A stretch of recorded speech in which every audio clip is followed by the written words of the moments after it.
Good evening and welcome to BATV News. I'm Andrew Laidley.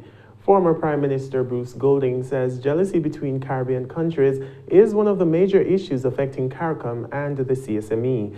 Mr. Golding was the main speaker at the Vice Chancellor's Forum held at the URI Regional Headquarters in St. Andrew this morning. Ocean Morgan reports. Former Prime Minister of Jamaica, Bruce Golding, says notwithstanding the challenges Caribbean countries face in striving for regional integration, there are still some benefits to be gained from the CARICOM initiative. We felt that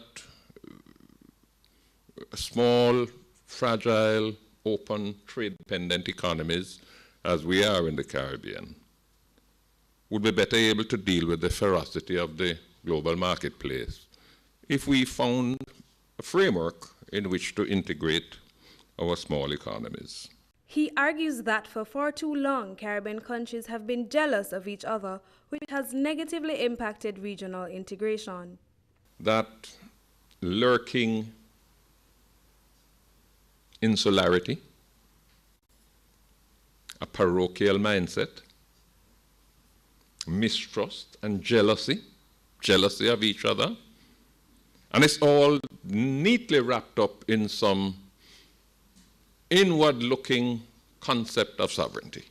He notes that some countries were more willing to accept aspects of the CSME that served in their best interest.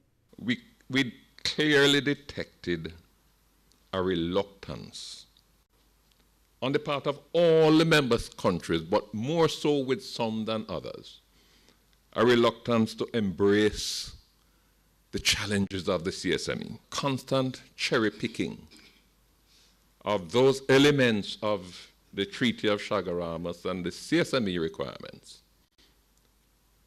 that we feel we can work with because this offers immediate benefits. We can get something out of this. But finding some clever ways to avoid all the others. Mr. Golding suggests that a void exists between current leaders and those of previous generations who championed regional integration. He says if the CARICOM initiative is to work, present leaders have to step up to the plate. Leadership that has the credibility, the persuasiveness, leadership that offers a vision that is compelling and inspiring. For BATV News, I'm Ocean Morgan. The government projects that agricultural production and productivity will contribute 6.7% to Jamaica's GDP this fiscal year. That's only 1 percentage point up from the 6.6% contribution during the 2016-17 fiscal year. But this is only possible if there are good projects in place to strengthen resilience against bad weather. So what provisions have the government made this year to ensure that agriculture is protected? We sought some answers in the 2018-2019 estimates of expenditure. The total estimated expenditure for agriculture this year is just a little over $4 billion. That's a 4.6% increase over the last fiscal year. The bulk of that money is going into production and productivity, which takes up $1.9 billion of the total allocation. Production and productivity involve support to agricultural producers, rural development, and support to the dairy industry. But when it comes to specific projects aimed at building overall agricultural resilience, the government plans to spend less than it did last fiscal year. The allocation for enhancing resilience this year is $47 million, down from $57 million last year. Under this project, the government plans to design and install 6 rainwater harvesting systems and 50 drip irrigation systems. It also expects to establish 6 land husbandry farmer field schools and approve and disburse 30 grants for land husbandry.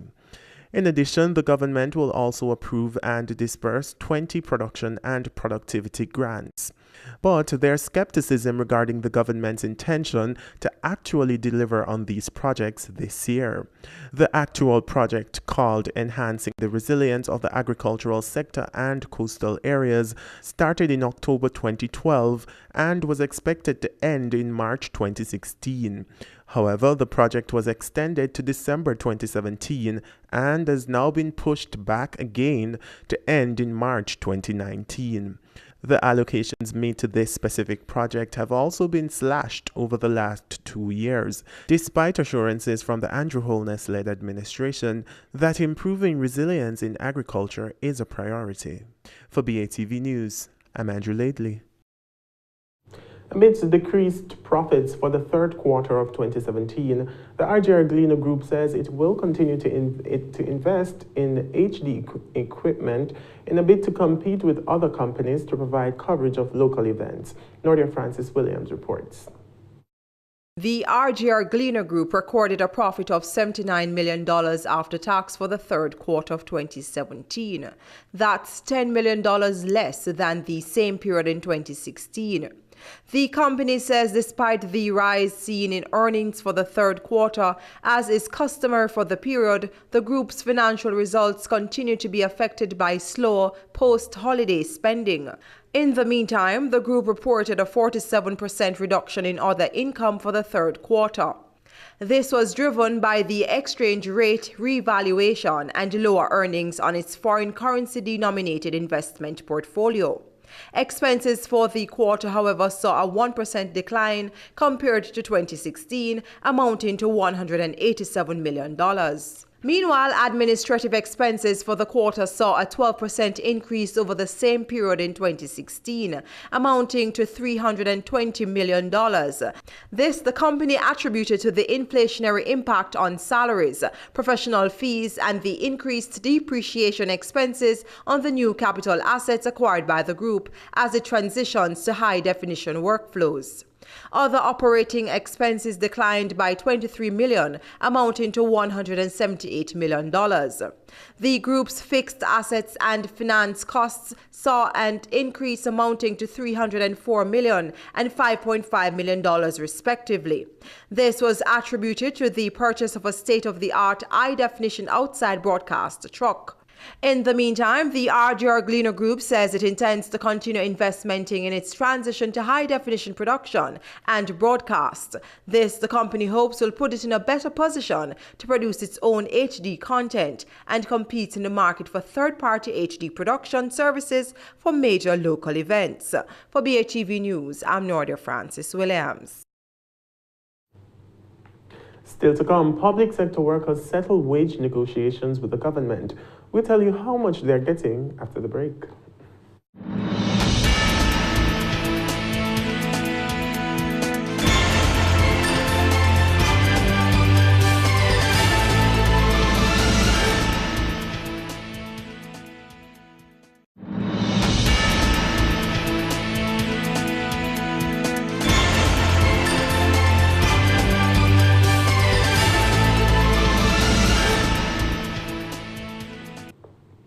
Welcome back. The public sector wage impasse has taken another turn. The Jamaica Confederation of Trade Unions, JCTU, has accepted the new wage proposal from the government after rejecting previous offers. Javon Keys has more. Accepted. That's the word coming from the Jamaica Confederation of Trade Unions, JCTU, regarding the government's latest wage offer for some public sector workers. JCTU President Helene Davis White says the wage agreement will see public sector workers getting a 16% increase rolled out over the next 4 years. The JCTU signed a heads of agreement with the government of Jamaica, which had as one of its main features the fact that we were entering into a 4-year contract with the government of Jamaica. And in those 4 years, what we have agreed is that there will be increases of 5% in the first year, 2% in the second year, 4% in the third year, and 5% in the fourth year of the contract. She notes that there will also be an increase in reimbursable allowances. We have also agreed that allowances that have been deemed to be reimbursable allowances will be increased at the same level of the salary increases, that is 5, 2, 4, and 5 over the life of the contract as well. And these allowances include things like subcom meal, taxi, shift premium, and overtime related allowances. This agreement also takes into consideration Jamaica's inflation rate during the 2018 to 2021 contract period. Importantly, what we have also gotten is an agreement that if the government, if inflation exceeds the targeted rate, which has been established to be 4 to 6% over the life of the contract, if that target is exceeded, then it will trigger a renegotiation of the agreement. In the meantime, Mrs. Davis-White points out that the agreement also takes into consideration the settlement of other outstanding matters, such as education for children of public sector workers. We have also been able to get agreement as to how those outstanding items will be settled. And these include an agreement that the Minister of Education will issue directives to public education institutions that public sector workers will be exempted from parent contributions effective April of this year. The deal sees public sector workers getting subsidized fares when they travel on the government-owned JUTC buses. The Jamaica Confederation of Trade Unions, JCTU, represents 11 member unions nationally. 6 have already accepted the latest government offer. For BATV News, I'm Javon Keys. Meanwhile, business leaders are raising concerns this evening about the level of protection they receive under the Labor Relations and Industrial Disputes Act when matters are brought before the Industrial Disputes Tribunal, IDT. The concerns were raised this morning at a Jamaica Chamber of Commerce seminar held in Kingston. Jamila Maitland reports. CEO of Jamaica Chamber of Commerce, Trevor Ferron, says discussions surrounding challenges faced by businesses which have to interface with the Industrial Disputes Tribunal, IDT, are important. The IDT oftentimes is forced to intervene when unions and employers can't see eye to eye. One of the things we wanted to do was to see how widespread the experience is of firms that have to take issues towards the IDT. In the process, perhaps having to double think their business decisions. And so that's why we wanted to get a cross-section of our members here. The JCC seminar also examined the labor code and the guidelines for industrial relations. Some members argued that they were concerned the code protected employees and not employers. I understand why they think that way, but the reality is that the labor code actually assists in creating the type of environment that would boost the morale of your employees and make them, in my view, far more productive, because what it does is that it reinforces concepts of fairness, it reinforces concepts of accountability, and nothing works, few things can assist, like the labor code, in getting your employees to work better if they know that they are in an environment where they'll be treated fairly, they are in an environment where there's a system of accountability. Meanwhile, the 42-year-old Labor Relations and Industrial Disputes Act also came in for some criticism. As JCC members said, the law which outlined the procedures for settling disputes between employees and employers was outdated. But Jamaica Bar Association member Carla Ann Harris Roper was quick to point out that the association had redrafted the act to reflect the changing global business landscape. We have shared that information with that body, and there has been a report of the committee that the Minister of Labour and the technocrats have in their possession. So we are hoping that soon they'll be able to take that, and there are various other recommendations to move those processes forward. The JCC has welcomed the proposed revision and has committed to bring the possible bill to life. We hope to partner with them on to make sure that this era, that of labor relations, is brought into the 21st century, the 22nd century, because we cannot afford to have a labor environment that is not conducive to the growth of our firms. For BATV News, I'm Jamila Maitland. In the meantime, the Public Sector Transformation Oversight Committee, PSTOC, says the Public Sector Transformation Program is achieving improved efficiencies with minimal job loss. PSTOC points out that the implementation of the integrated HR and payroll system in a number of ministries, departments, and agencies has started to show early signs of improved internal efficiencies and cost effectiveness. The committee says all 14 structural benchmarks to the end of November 2017 under the Public Sector Transformation Program, as set out in the IMF's precautionary standby arrangement, have been met. At its 5th quarterly meeting last Thursday, PSTOC says it took note of the fact that the September deadline for the submission to Cabinet of proposed rules for hiring, promoting, and exiting staff in the public service and a medium-term policy and implementation plan to link performance-based merit increases to the performance management system were met. PSTOC co-chair Danny Roberts says the successful attainment of the structural benchmarks and commitments under the IMF program marks an important first step towards reforming the public sector. And public sector workers wishing to apply to the Special Early Retirement Program SERP now have until the end of the month to do so. The decision to extend the deadline from February 16 to 28 follows a request from HR practitioners to apply to the program. Applicants must be between the ages of 50 and 59 years, be permanently employed to the government of Jamaica, have 10 years qualifying service with the government, and be eligible to retire early as per the rules of the Pensions Act. Health professionals, security forces, correctional officers, and teachers are exempt. Among the incentives included in the Special Early Retirement Program are the offer of 2 weeks' salary for each year of service, up to a maximum of 1 year's salary and payment in lieu of accumulated vacation leave.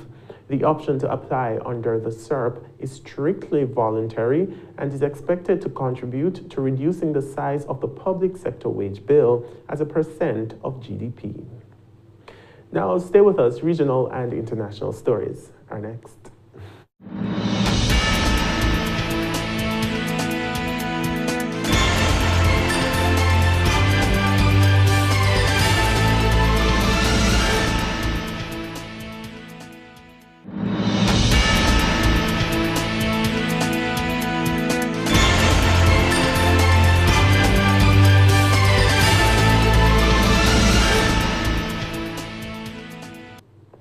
Welcome back. It's time for regional and international news.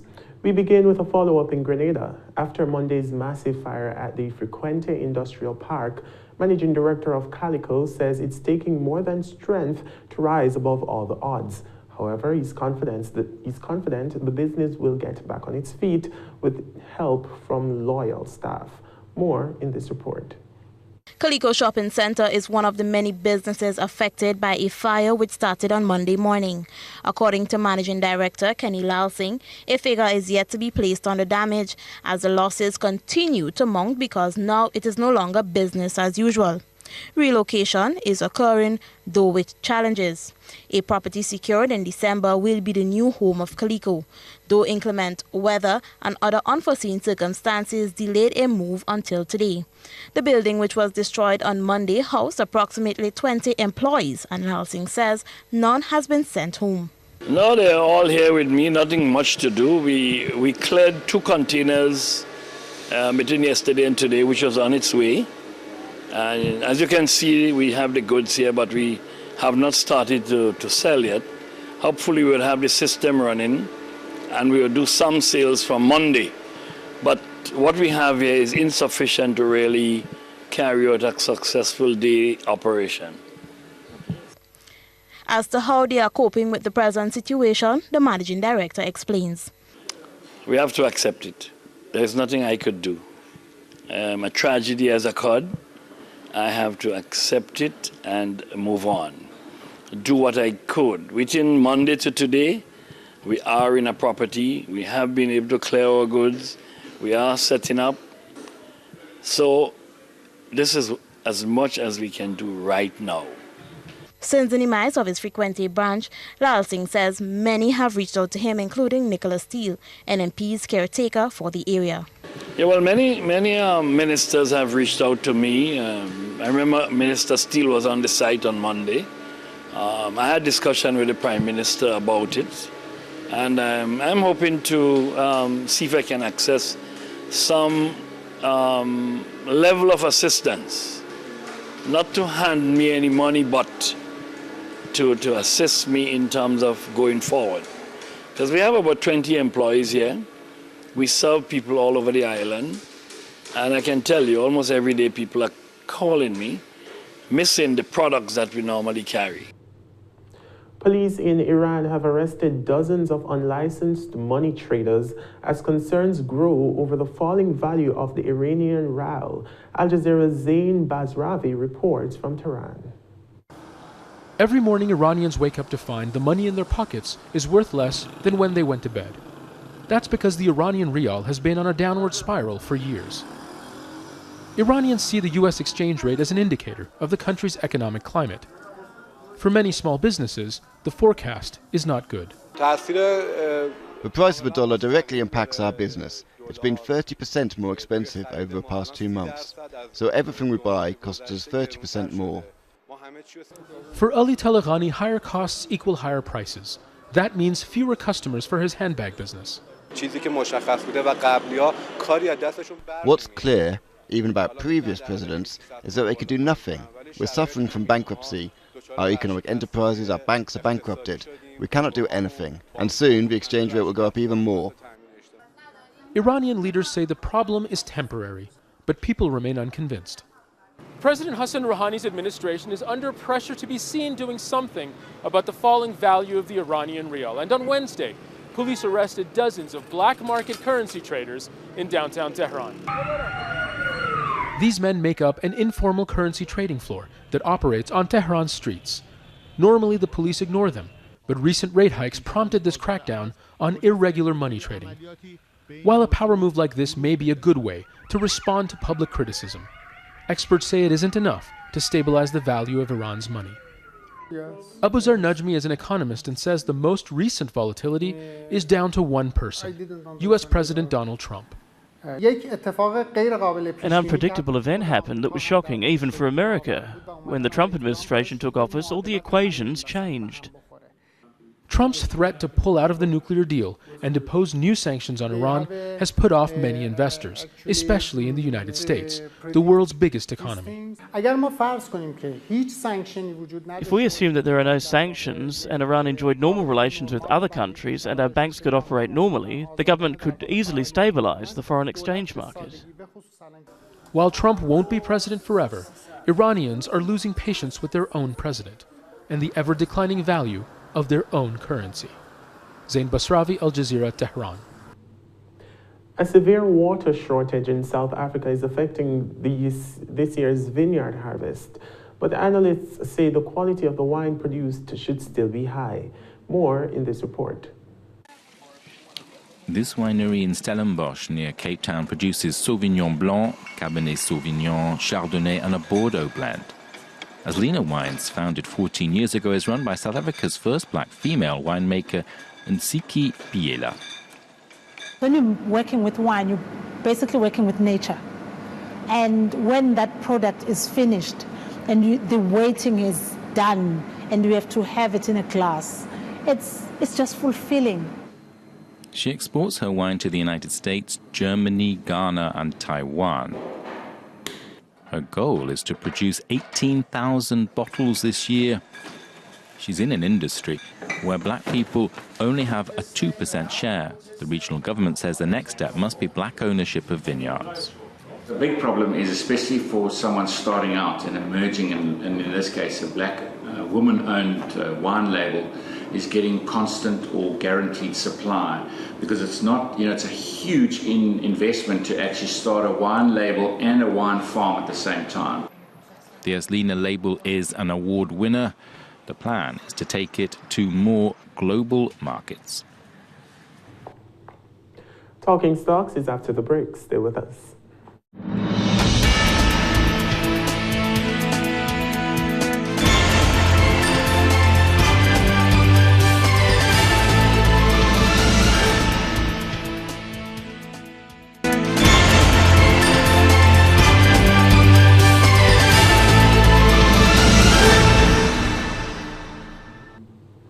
Welcome back and thanks for staying with us. It's time now for Talking Stocks.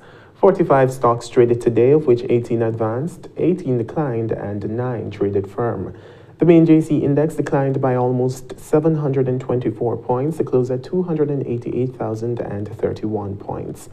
The junior index advanced by 5 points to close at 2,931. Over 6.8 million units traded, valued at over $41.5 million on the Jamaican dollar market. And on the US dollar market, 4,400 units traded, valued at over $924 US. AMG Packaging and Paper, with over 3 million units changing hands, accounted for 44% of the market volume. Radio Jamaica was second with over 1.6 million units trading, while Wisynco Group, with over 304,000 units, had 4% of the market volume, crossing the floor.